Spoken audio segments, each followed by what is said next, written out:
Shalom ಎಲ್ಲ ನನ್ನ ಪ್ರಿಯ ಸಹೋದರಿ ಸಹೋದರರೇ, ಎಷ್ಟು ಆಸಕ್ತಿಯಿಂದ ದೇಶ ವಿದೇಶಗಳಿಂದ ನೀವು ದೇವರ ವಾಕ್ಯವನ್ನು ಕೇಳ್ತಾ ಇದ್ರಿ, ಆಲೈಸ್ತಾ ಇದ್ರಿ.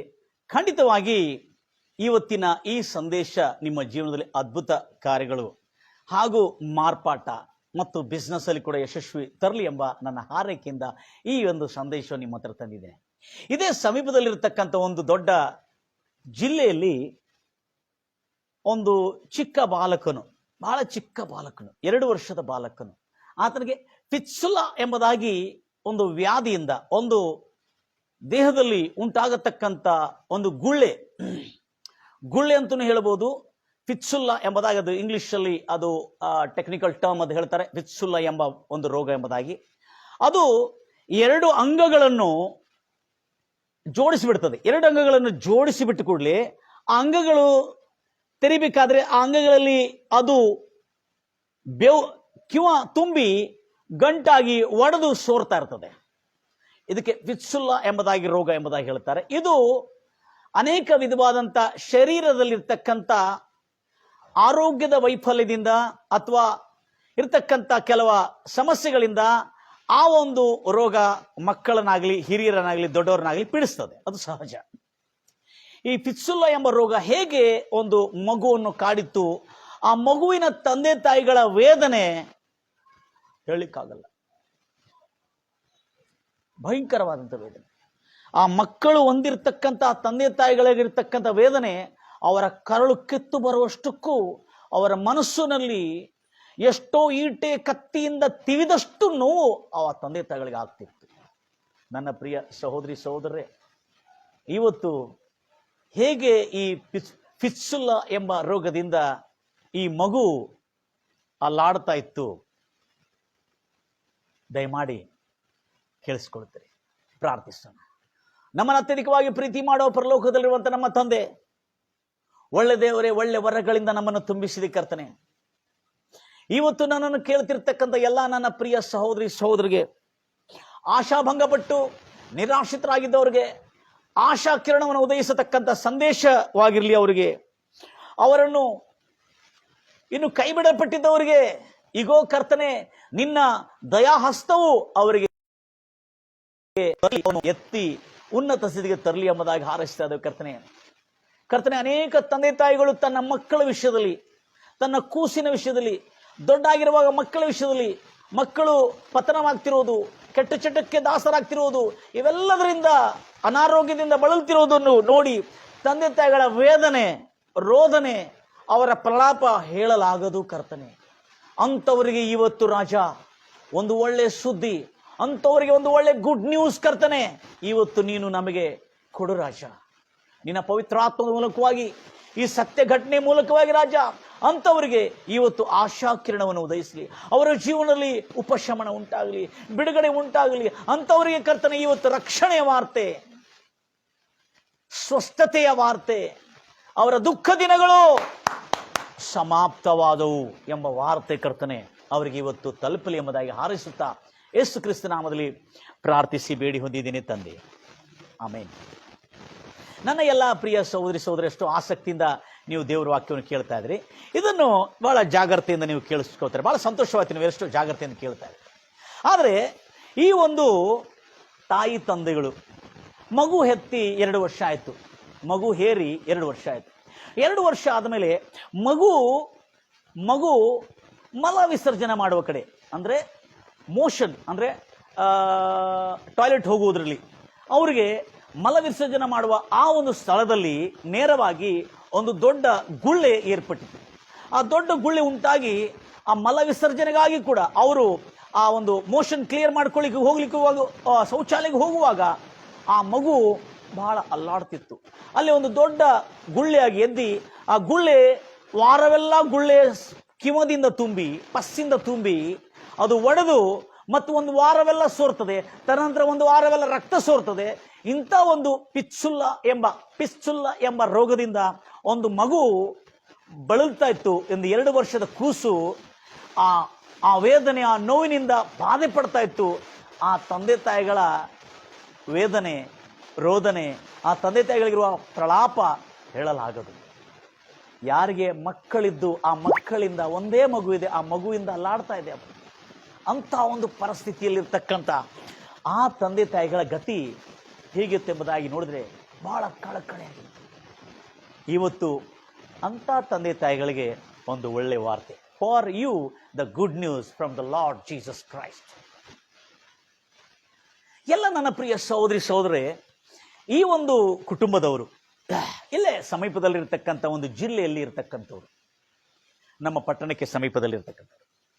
ಇವರು ಈ ಫಿತ್ಸುಲ್ಲಾ ಎಂಬ ರೋಗದಿಂದ ಬಳಲುತ್ತಿರ್ತಕ್ಕಂಥ ಈ ತನ್ನ 2 ವರ್ಷದ ಮಗು, ಪಾಪ ಆ ಮಗುವನ್ನು ಬಾಲವಾಡಿ ಕಳಿಸುವಾಗ ಬಹಳ ಕಷ್ಟಪಟ್ಟು ಕಳಿಸ್ಬೇಕಾಗ್ತಿತ್ತು ಅವ್ರಿಗೆ. ಆ ಮಗುಗೆ ಆ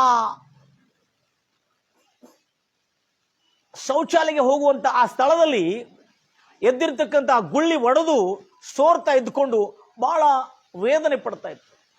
ಆದರೆ ತಂದೆ ತಾಯಿಗಳು ನನ್ನ ಮಗುಗೆ ಶಾಲೆ ಕಲಿಸಿನೂ ಆಗುವುದಿಲ್ಲಲ್ಲ ಎಂಬುದಾಗಿ ಹೇಳ್ಕೊಂಡು ತಂದೆ ತಾಯಿಗಳು ನನ್ನ ಮಗುವಿನ ಗತಿ ಏನಂತೇಳಿ ಅವರು ಎಲ್ಲ ವಿಧವಾದಂಥ ವೈದ್ಯಕೀಯ ಉಪಚಾರವನ್ನು, ವೈದ್ಯಕೀಯ ಚಿಕಿತ್ಸೆಯನ್ನು ಕೊಡಿಸಿದರು. ಅದಕ್ಕೆ ಒಂದು ಮಕ್ಕಳ ತಜ್ಞರು, ಅಂದರೆ ವೈದ್ಯಕೀಯದಲ್ಲಿ ಚೈಲ್ಡ್ ಸ್ಪೆಷಲಿಸ್ಟ್ ಅನ್ನತಕ್ಕಂಥವ್ರು ಒಬ್ಬರ ಕಡೆ ತೆಗೆದುಕೊಂಡೋದ್ರು. ಅವ್ರ ಹತ್ರ ತೆಗೆದುಕೊಂಡೋಗಿ ಅವರು ಅದಕ್ಕೆ ಔಷಧ ಉಪಚಾರವನ್ನು ಮಾಡಿದರು. ಔಷಧ ಉಪಚಾರ ಮಾಡಿದ್ರು ಕೂಡ ಆ ಮಗು ಆ ಒಂದು ಗುಳ್ಳೆಯಿಂದ, ಆ ಗಡ್ಡೆಯಿಂದ, ಸೋರ್ತಿರ್ತಕ್ಕಂಥ ಒಂದು ಕಿಮದಿಂದ, ಆ ರಕ್ತ ಶ್ರಾವದಿಂದ ಆ ಮಗು ಚೇತರಿಸ್ಕೊಳ್ಳಿಕ್ಕೆ ಆಗ್ತಾ ಇಲ್ಲ.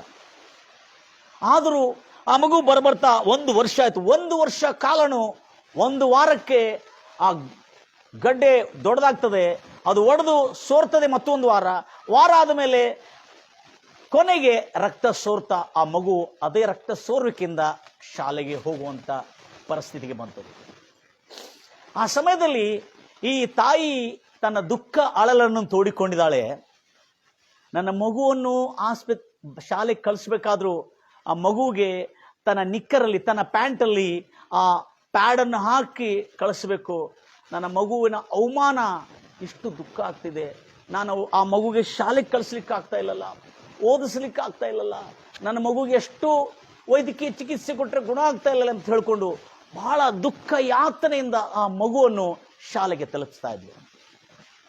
ಆದರೆ ಆ ಪ್ಯಾಂಪರ್ ಎಲ್ಲ ತೋರಿಸ್ಕೊಂಡು ಬಿಡ್ತಿತ್ತು ಕೆಲವು ಸಾರಿ. ಆ ಮಗು ಆ ನೋವಿನಿಂದಲೇ ಹೋಗ್ತಾ ಇತ್ತು. ಆದರೆ ವೈದ್ಯರು ಚಿಕಿತ್ಸೆಯನ್ನು ಮಾಡ್ತಾ ಇದ್ರು. ಏನಂತೇಳಿ ಸುಮ್ಮನೆ ಟೈಮ್ ಪಾಸ್ ಮಾಡ್ತಾ ಇದ್ದಾರೆ ವೈದ್ಯರು. ಗುಣವಾಗ್ತಿಲ್ಲ ಮಗುವಿಗೆ. ಇಲ್ಲಿಂದ ದೊಡ್ಡ ಜಿಲ್ಲೆ ಇದೆ, ಆ ಜಿಲ್ಲೆಯಲ್ಲಿ ಬಹಳ ದೊಡ್ಡ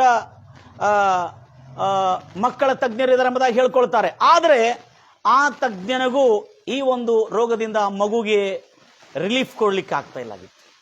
ನನ್ನ ಪ್ರಿಯ ಸಹೋದರಿ ಸಹೋದರೇ, ಆಮೇಲೆ ಆ ತಾಯಿ ತಂದೆ ಅವರು ತನ್ನ ದುಃಖ ಹೇಳಿಕೊಳ್ಳಲಿಕ್ಕೆ ಆಗ್ತಾ ಇಲ್ಲ, ಅದು ಗುಣನೂ ಆಗ್ತಾ ಇಲ್ಲ.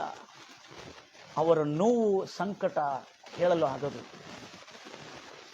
ಅವರು ಆನಂತರ ಯಾರು ಹೇಳಿದ್ರು ಇದಕ್ಕೆ ಆಯುರ್ವೇದ ಮೆಡಿಸಿನ್ ಚೆನ್ನಾಗಿರ್ತದೆ, ನಾಟಿ ವೈದ್ಯ ಚೆನ್ನಾಗಿರುತ್ತೆ ಎಂಬುದು ಹೇಳಿದ್ರು. ನಾಟಿ ವೈದ್ಯ ಮಾಡಿಸಿದ್ರು. ಆಯುರ್ವೇದ ಮೆಡಿಸಿನ್ ಚೆನ್ನಾಗಿರ್ತದೆ ಎಂಬುದು ಹೇಳಿದ್ರು. ಆಯುರ್ವೇದ ಔಷಧಿಯನ್ನು ಮಾಡಿಸಿದ್ರು. ಆದರೂ ಆ ಮಗು ಗುಣವಾಗ್ತಾ ಇಲ್ಲ.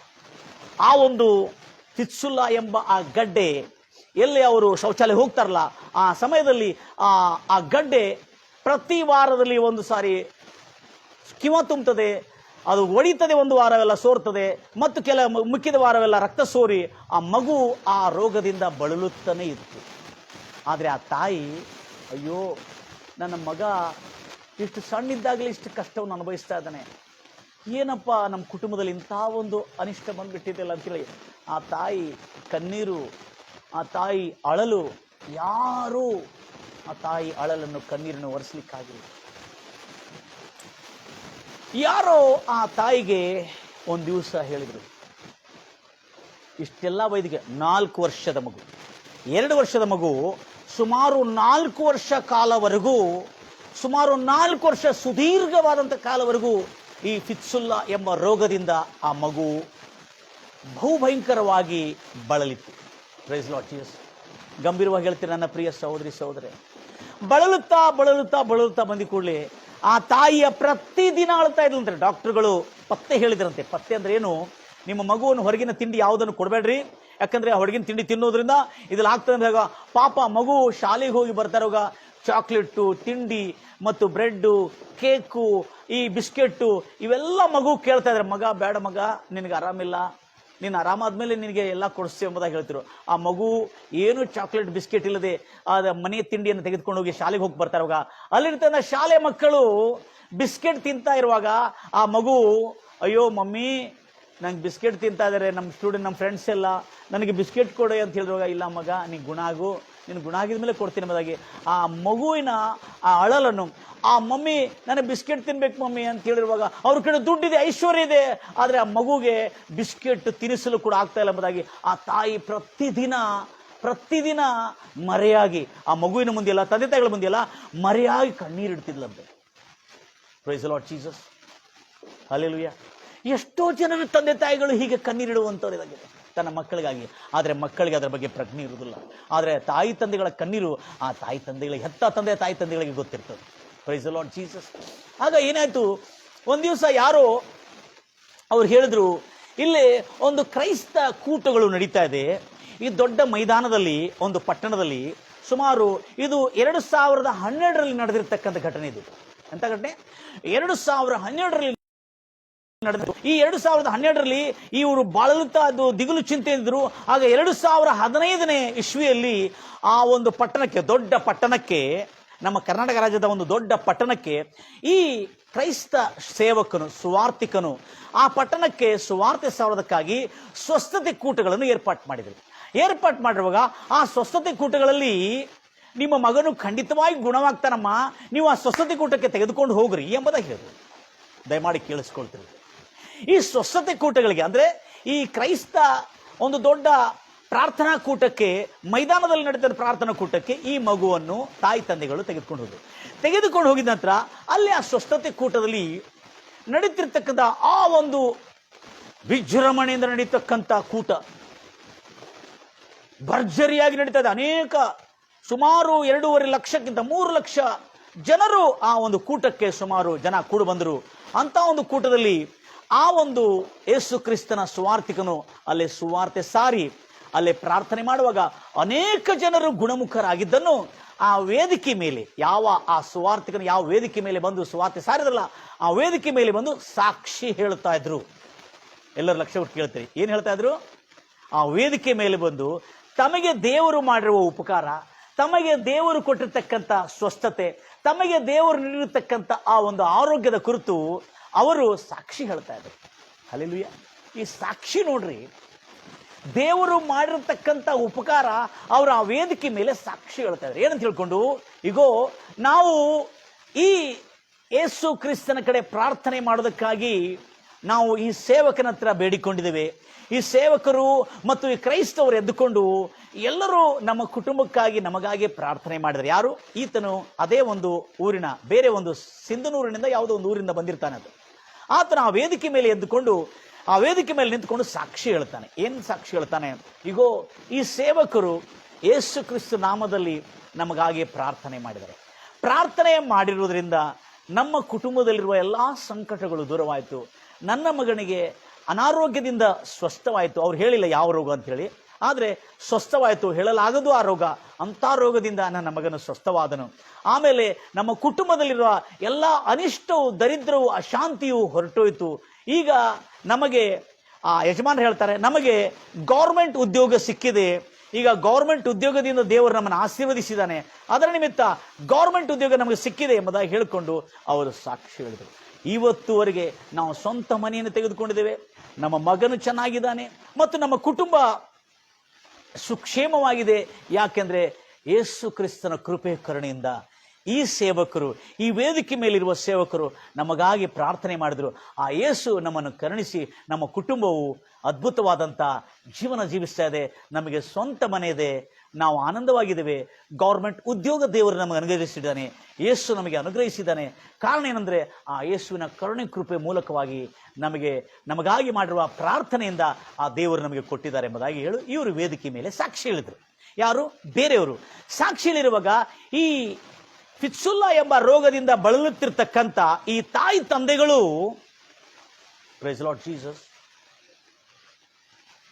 ಕೇಳ್ತಾರೆ ಇದನ್ನು. ಅರೆ, ಇಂಥ ಒಂದು ಹೇಳಲಿಕ್ಕಾಗಲಾರದಂಥ ಸಂಕಟದಿಂದ ಯೇಸು ಇವ್ರನ್ನ ಬಿಡಿಸಿದ್ರೆ ಎಂಬುದಾಗಿ ಹೇಳ್ತಾರಲ್ಲ, ಹಾಗಾದರೆ ಖಂಡಿತವಾಗಿ ನಮ್ಮ ಕಷ್ಟದಲ್ಲಿ, ನಮ್ಮ ಕಣ್ಣೀರುಗಳಲ್ಲಿ, ಎಲ್ಲರೂ ಹೇಳ್ತಾರಲ್ವಯ್ಯ, ನಮ್ಮ ಕಣ್ಣೀರುಗಳಲ್ಲಿ, ನಮ್ಮ ಬಾಧೆಗಳಲ್ಲಿ ಯೇಸು ಖಂಡಿತವಾಗಿ ನಮಗೂ ಈ ಸಂಕಟದ ಬಿಡುಗಡೆ ಮಾಡ್ತಾನೆ ಅನ್ನತಕ್ಕಂಥ ದೃಢ ನಂಬಿಕೆ ಆ ತಾಯಿ ತಂದೆಗಳಿಗೆ ಉಂಟಾಯಿತು. ವಿಶೇಷವಾಗಿ ತಾಯಿಗೆ ಏನಂತ ಹೇಳ್ಕೊಂಡು, ಇಲ್ಲ ನಾವು ಕೂಡ ಯೇಸು ಕ್ರಿಸ್ತನ ನಾಮದಲ್ಲಿ ಆ ಸೇವಕನ ಹತ್ರ ಪ್ರಾರ್ಥನೆ ಮಾಡಿಕೊಳ್ಳೋಣ, ಖಂಡಿತವಾಗಿ ಯೇಸು ನಮ್ಮ ಮಗವನ್ನು ಗುಣಪಡಿಸ್ತಾನೆ. ಯಾಕಂದ್ರೆ ಇಂಥ ದೊಡ್ಡ ದೊಡ್ಡ ಅದ್ಭುತಗಳು ಆಗಿರ್ತಕ್ಕಂಥ ಈ ವೇದಿಕೆ ಮೇಲೆ ಎಷ್ಟೋ ಜನರು ತಮ್ಮ ಸಾಕ್ಷ್ಯವನ್ನು ಹೇಳಿದ್ದಾರೆ. ದೇವರು ಯೇಸು ಮಾಡಿರುವ ಅದ್ಭುತಗಳು, ಸೂಚಕ್ರಿಯಗಳು ಸಾಕ್ಷಿ ಹೇಳಿದ್ದಾರೆ ಅಂತ ಹೇಳ್ಕೊಂಡು, ಈ ಸಾಕ್ಷಿಯನ್ನು ಕೇಳಿ ಈ ತಾಯಿ, ಫಿತ್ಸುಲ್ಲಾ ಎಂಬ ರೋಗದಿಂದ ಬಳಲುತ್ತಿರ್ತಕ್ಕಂಥ ಈ ಮಗುವಿನ ತಾಯಿ ತನ್ನ ಹೃದಯದಲ್ಲಿ ನಿರ್ಣಯಿಸಿಕೊಳ್ತಾಳೆ, ಖಂಡಿತವಾಗಿ ಯೇಸು ನನ್ನ ಮಗನನ್ನು ಗುಣಪಡಿಸುತ್ತಾನೆ ಎಂಬುದಾಗಿ. ಅವಳು ನಿರ್ಣಯ ಮಾಡ್ಕೊಳ್ತಾರೆ, ಇನ್ನು ಮುಂದೆ ಎಲ್ಲ ಔಷಧ ಬಂದ್. ಔಷಧವನ್ನು ಕೊಟ್ಟು ಕೊಟ್ಟು ಕೊಟ್ಟು ನನ್ನ ಮಗು ಬಳಲುತ್ತಾ ಇದೆ, ಎಷ್ಟೋ ಅನಾರೋಗ್ಯಕ್ಕೆ ತುತ್ತಾಗ್ತಾ ಇದೆ. ಅದರ ನಿಮಿತ್ತ ಇನ್ನು ಮುಂದೆ ಔಷಧವೆಲ್ಲ ನಿಲ್ಲಿಸಿಬಿಡೋಣ. ಗಂಡನಿಗೆ ಹೇಳ್ತಾರೆ, ಅಯ್ಯ, ಆ ಸೇವಕನಿಗೆ ಪ್ರಾರ್ಥನೆ ಮಾಡಲು ಪತ್ರವನ್ನು ಬರೆಯೋಣ, ಫೋನನ್ನು ಮಾಡೋಣ. ಯಾಕಂದ್ರೆ ನನ್ನ ಮಗುವನ್ನು ಖಂಡಿತವಾಗಿ ಯೇಸು ಗುಣಪಡಿಸುತ್ತಾನೆ ಎಂಬುದಾಗಿ ನನಗೆ ಖಾತ್ರಿ ಆಯಿತು, ನನ್ನ ಗ್ಯಾರಂಟಿ ಆಯಿತು. ನನ್ನ ಮಗು ಖಂಡಿತವಾಗಿ ಗುಣ ಆಗ್ತದೆ. ನಾನು ಆ ಸೇವಕನಿಗೆ ಯೇಸು ಹತ್ರ ಪ್ರಾರ್ಥನೆ ಮಾಡಲಿಕ್ಕೆ ನಾನು ಕೇಳಿಕೊಳ್ಳಬೇಕೆಂಬುದಾಗಿ ಹೇಳ್ಕೊಂಡು ಅವರು ತಮ್ಮ ಮನೆಯಿಂದ ಆ ಸೇವಕನಿಗೆ ಫೋನ್ ಮಾಡ್ತಾರೆ. ಯಾರು ಆ ಸ್ವಸ್ಥತೆ ಕೂಟದಲ್ಲಿ ವೇದಿಕೆ ಮೇಲೆ ಸುವಾರ್ತೆಯನ್ನು ಸಾರಿರ್ತಾರಲ್ಲ, ಆ ಸುವಾರ್ತೆಯನ್ನು ಕೇಳಿಲ್ಲ, ಸುವಾರ್ತೆಯಿಂದ ಉಂಟಾಗಿರ್ತಕ್ಕಂಥ, ಪ್ರಾರ್ಥನೆಯಿಂದ ಉಂಟಾಗಿರ್ತಕ್ಕಂಥ ಆ ಸಾಕ್ಷಿಯ ನಿಮಿತ್ತ ಆ ತಾಯಿಗೆ ದೃಢ ನಂಬಿಕೆ ಆಗ್ತದೆ, ಖಂಡಿತವಾಗಿ ನನ್ನ ಮಗು ಯೇಸುವಿನಿಂದಲೇ ಗುಣವಾಗ್ತದೆ ಎಂಬುದಾಗಿ ನಿರ್ಣಯಿಸ್ಕೊಂಡು ಬಿಡ್ತಾರೆ. ಈಗ ಅವಳು ಏನಿಲ್ಲ, ಸಿದ್ಧವಾಗಿಬಿಟ್ಲು. ಬೇಗನೆ ಪತ್ರವನ್ನು ಬರೆದು, ಒಂದು ಪಕ್ಕದಲ್ಲಿ ಪತ್ರವನ್ನು ಬರೆದು ತಿಳಿಸಿರ್ತಾರೆ, ಇನ್ನೊಂದು ಪಕ್ಕದಲ್ಲಿ ಫೋನ್ ಮೂಲಕವಾಗಿ ನನ್ನ ಮಗು ಫಿತ್ಸುಲ್ಲಾ ಎಂಬ ರೋಗದಿಂದ ಬಳಲುತ್ತಾ ಇದೆ, ಅಯ್ಯನವರೇ ನೀವು ಯೇಸು ಕ್ರಿಸ್ತನ ಹತ್ರ ಪ್ರಾರ್ಥನೆ ಮಾಡಿ ನನ್ನ ಮಗುಗೆ ಸ್ವಸ್ಥವಾಗುವಂತೆ ಪ್ರಾರ್ಥನೆ ಮಾಡಿ ಎಂಬುದಾಗಿ ಅವರು ಫೋನ್ ಮೂಲಕವಾಗಿ ಕೂಡ ತಿಳಿಸಿರ್ತಾರೆ. ತಿಳಿಸಿರುವಾಗ ಆ ಸಮಯಕ್ಕೆ ತಕ್ಕಂತೆ ಆ ಟೆಲಿವಿಷನ್ನಲ್ಲಿ ಅವರ ಕಾರ್ಯಕ್ರಮ ಬರ್ತದೆ. ಆ ಒಂದು ಮಾಧ್ಯಮದ ಮೂಲಕವಾಗಿ, ಟಿವಿ ಮೂಲಕವಾಗಿ ಕಾರ್ಯಕ್ರಮ ಬರ್ತದೆ. ಆ ಕಾರ್ಯಕ್ರಮ ನಡೀತಾ ಇರುವಾಗ ಒಂದು ತಿಂಗಳಾದ್ಮೇಲೆ, ಸುಮಾರು ಒಂದು ತಿಂಗಳ, ಇವರು ಆ ಸಂಪರ್ಕ ಮಾಡಿ ಅವರ ತಮ್ಮ ಅಳಲನ್ನು ತೋಡಿಕೊಂಡು ಆ ಒಂದು ಮನವಿ ಮಾಡಿರ್ತಾರೆ ಎಂದುಕೊಂಡು, ನನ್ನ ಮಗನ ಕುರಿತು ಪ್ರಾರ್ಥನೆ ಮಾಡಿ ಸೇವಕರೆಂಬುದಾಗಿ ಮನವಿ ಮಾಡಿಕೊಂಡಿರ್ತಾರೆ. ಆ ಮನವಿಗೆ ತಕ್ಕಂತೆ ಒಂದು ತಿಂಗಳ ಅವಧಿಯಲ್ಲಿ, ಒಂದು ತಿಂಗಳ ಮುಗಿಯೋದ್ರ ಅವಧಿಯಲ್ಲಿ ಆ ಸೇವಕರು, ಆ ಬೋಧಕನು, ಆ ಸ್ವಸ್ಥತೆ ಮಾಡತಕ್ಕಂಥ ಆ ಯೇಸು ಕ್ರಿಸ್ತನ ಸುವಾರ್ತಿಕನು ಟಿವಿನಲ್ಲಿ ಸುವಾರ್ತೆ ಸಾರ್ತಾ ಇದ್ದು, ಆವಾಗ ಅವರಿಗೆ ಈ ರೀತಿಯಲ್ಲಿ ಸಂದೇಶವನ್ನು ಹೇಳ್ತಾರೆ. ಈಗೋ ಅವರ ತಾಯಿ ಹೆಸರನ್ನು ತೆಗೆದುಕೊಂಡು, ಆ ಮಗುವಿನ ಹೆಸರನ್ನು ತೆಗೆದುಕೊಂಡು, ಆ ಮಗುವಿಗಾಗಿರುವ ರೋಗವನ್ನು, ಫಿತ್ಸುಲ್ಲಾ ಎಂಬ ರೋಗದಿಂದ ಬಳಲುತ್ತಿರ್ತಕ್ಕಂಥ ನಿನ್ನ ಮಗನನ್ನು ಯೇಸು ಇವತ್ತು ತನ್ನ ಕೈಗಳನ್ನು ಚಾಚಿ ಗುಣಪಡಿಸಿದ್ದಾನೆ ಎಂಬುದಾಗಿ ಹೇಳಿದರು. ಹಲ್ಲೆಲೂಯಾ. ನನ್ನ ಪ್ರಿಯ ಸಹೋದರಿ ಸಹೋದರೇ, ಈಗ ನೀವು ಈ ಮಾಧ್ಯಮದ ಮೂಲಕವಾಗಿ ದೇವರ ವಾಕ್ಯವನ್ನು ಕೇಳುತ್ತಾರೆ.